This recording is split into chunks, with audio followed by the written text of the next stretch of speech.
President Biden or President Trump is under prosecution. Come on, now. We know that doesn't make any sense at all. I have to hit the pause button for 1 minute, Congressman, because the Hur report was very clear that there was not enough evidence to bring charges against President Biden, and that ultimately there was not enough. That is what the Hur report said. Congressman, that is exactly what the Hur report said. Yes, it is. It said that there wasn't Act is enough, clear. there The wasn't enough Espionage evidence Act is to bring clear. You cannot charges. possess those documents. As a senator or a vice president, you have no right to those documents as a senator or a vice president. They must remain in a secure facility. Joe Biden took them from his gift. That's a violation of the Espionage Act, period. Okay, all right. Bottom line, though, Hur himself said there wasn't enough evidence to bring charges. Let's move on to this next topic, though. I want to talk about the Alabama IVF ruling. This week, you said that you agreed with the state Supreme Court's decision that embryos are children. I just want to put a fine point on this. Do you support IVF as it is practiced in the United States, which involves the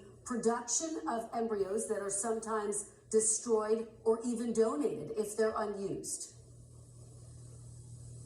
Well, first, I do support IVF because I have several friends that have gone through that procedure. It has made their families whole. It's allowed them to have children. Their children are beautiful. They're wonderful. I totally support the procedure.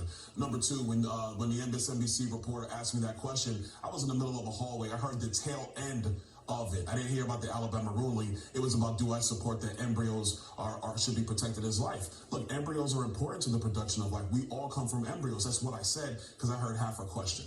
But do I support the IVF procedure? 100% I do. It should be made available. And I believe, as President Trump has also said, we really want the Alabama legislature to make sure that that procedure is protected for families who do struggle with having children. That helps them actually create great families, which is what our country desperately needs. So just to be very clear, though, if you believe that embryos are children, do you think they should be treated as people with all the same legal rights as people? Well, I think now you're getting into a personhood argument. And this is where a lot of the details in legislation, not just court rulings, are important. I believe that this is something that the legislatures have to make sure they weigh and walk themselves through. The IVF procedure is very important to a lot of couples in our country. It should be protected. I agree with President Trump on that. But when we get into these conversations, it's important to delineate from what just one judge might say versus what a legislature and a governor will decide when they go through the legislative process. And you raised the point that President Trump is calling for lawmakers in Alabama to take action. There is also federal legislation that is being proposed. Will you support that would protect IVF services at the federal level? Like any type of bill that gets drafted on Capitol Hill, I want to see the devil in the details. But yes, I feel I could broadly support that because, like I said, IVF is something that is so critical to a lot of couples. It helps them breed great families. Our country needs that. All right, let me ask you now about Ukraine and the aid that is pending on Capitol Hill. At a town hall in January of 2022, you said that America needed to be engaged in Ukraine because, quote, if you essentially allow the bully to bully, you're going to be drawn into a broader conflict you do not want to be a part of. Today, you oppose additional aid to Ukraine. What changed, Congressman? My opposition has been very simple. Joe Biden needs to secure our country.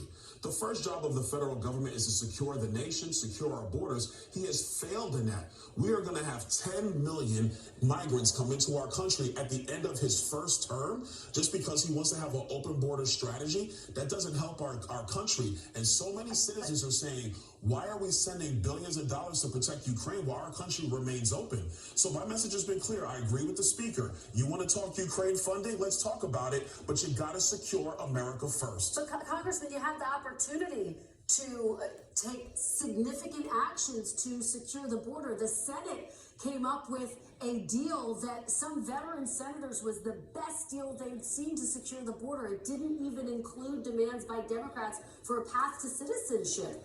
For example, the Border Patrol Union even endorsed it. How can you make that argument when you oppose that, when Republicans oppose that in the House? Oh, it's very easy because it was a terrible deal.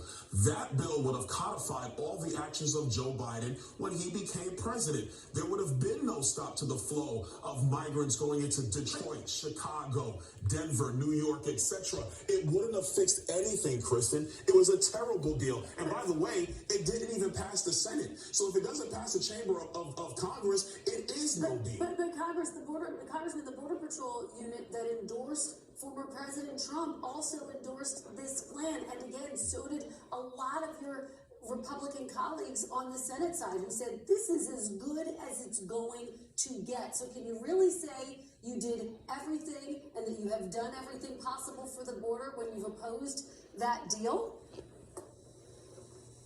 In the House, we passed H.R. 2. It is the most robust border security package ever to pass a chamber of Congress. And I stress, Kristen, H.R. 2 has passed the House. The Senate deal did not pass the Senate. Chuck Schumer in the Senate won't even take it up for debate. He ignores it. That's on Chuck Schumer. But at the core of this entire question, the number one job is to secure the country. Joe Biden doesn't even need legislation to secure the country. He could do that right now. He can undo all of his executive orders that he put into place when he became president of the United States. That's what created the crisis that we have today. Congressman, as you know, executive orders often get tied up in the courts. That's what happened under former President Trump. But let me ask you big picture, because the government is careening toward another potential shutdown in just days. Are you willing to shut down the government over border security? And I believe Joe Biden is willing to shut down. But what are you willing to do? What are you willing to do? But Congressman, what are you willing to do? Let me be clear. I'm willing to fund the government as long as our border is secure. The first job of the government is to secure the border. Any business that provides a service, if they don't give you the service, do you give them money? The answer is no. Kristen, you don't even do that. So we have to be honest with the American people. The government has a responsibility. Our cities are overrun. Our schools are overrun. Our shelters are overrun. And Joe Biden allows the disaster to continue. Kristen, let me add this wrinkle. There are young women who are sold into sex slavery by the drug cartels every single day. Yeah. Joe Biden allows it to occur. That is un-American. It is not humane. Our border must be secured. Period. Congressman, just yes or no, and of course the Biden administration is working on executive actions as we speak, but just yes or no, would you vote to shut down the government if you did not see a border security plan in the package? Just yes or no? I will not be voting for any funding if the border is not secure. Okay. Anything I vote for has to secure our border, and the president should agree to that. That's simple. That's common sense for a nation like America. All right, Congressman Donald, thank you so much for your time today and your perspective. We really appreciate it.